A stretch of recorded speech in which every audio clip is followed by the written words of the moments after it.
The migrant suspect, who's accused of hurting a tourist in a Times Square shooting, is being held without bail. The 15-year-old was charged as an adult with 2 counts of attempted murder, as well as assault and criminal possession of a weapon. And joining us now to discuss is New York Congressman Mike Lawler. Congressman, thanks for being with us this morning. This is quite a situation that we have obviously across the nation, but now as we're talking about, and has been the case for several months now, really acutely affecting New York City in some dramatic ways. What can be done besides continued highlighting of this issue? What can be done to force the hand of the federal government to enforce our immigration laws? Well, you have 2 problems here. Number one, the failure of the Biden administration to enforce the law, to secure our border. Since Joe Biden took office, nearly 10 million migrants have crossed our southern border, most of them illegally, 90% of them being released into the country. It's an abomination. But it also highlights the ineptitude of New York's elected leadership, from Governor Hochul to Mayor Adams. The fact is that when you see law enforcement officers being beat up, when you see shots fired indiscriminately in Times Square and across New York City by illegal immigrants, you see the absurdity of the sanctuary city policies, the right to shelter policies, where billions of taxpayer money are being used to house illegal immigrants across New York City. And, you know, that episode where law enforcement officers were being assaulted, it just highlights the 2 most idiotic policies to date: sanctuary cities and cashless bail. And the fact that you had people being released after being assaulting police officers and then fleeing New York. I mean, you have to change the policies if you're going to get this crisis under control. Yeah, absolutely. I mean, what does it take to get deported?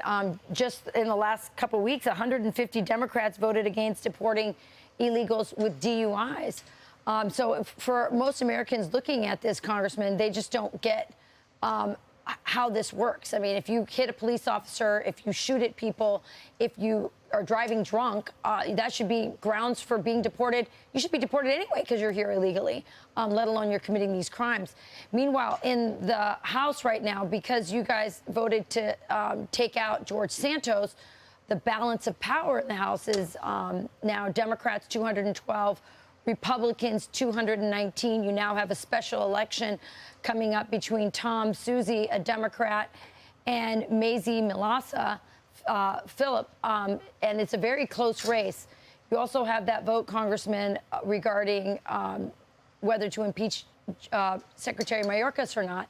Was it worth it to get rid of George Santos when you have such a razor-thin majority in the House?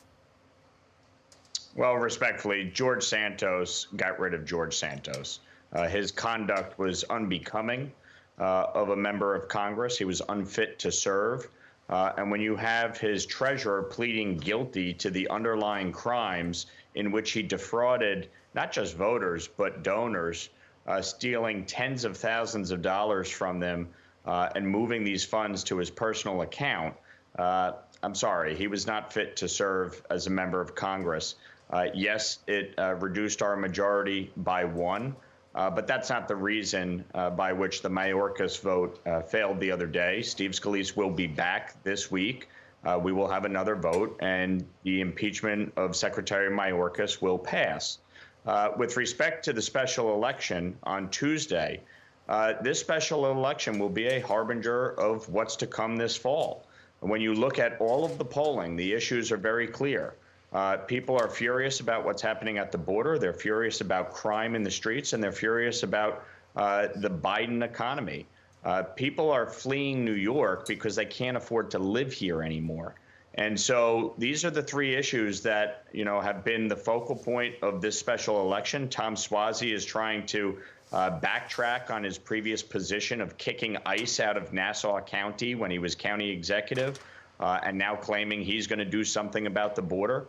But Mazi Phillip is the right person to represent the 3rd Congressional District of New York. Voters, today is the last day of early voting in the special election. They should get out and vote. Tuesday is Election Day. It's expected that there's going to be a snowstorm in New York.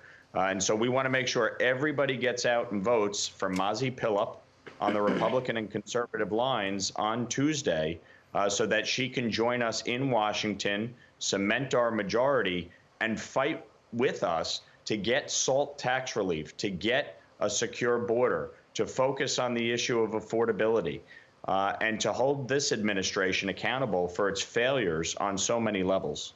Congressman Mike Lawler, thank you so much for joining us. And it's election year for everyone in the House, so good luck to you. Thank you. I'm Steve Ducey. I'm Brian Kilmeade. And I'm Ainsley Earhart. And click here to subscribe to the Fox News YouTube page to catch our hottest interviews and most compelling analysis.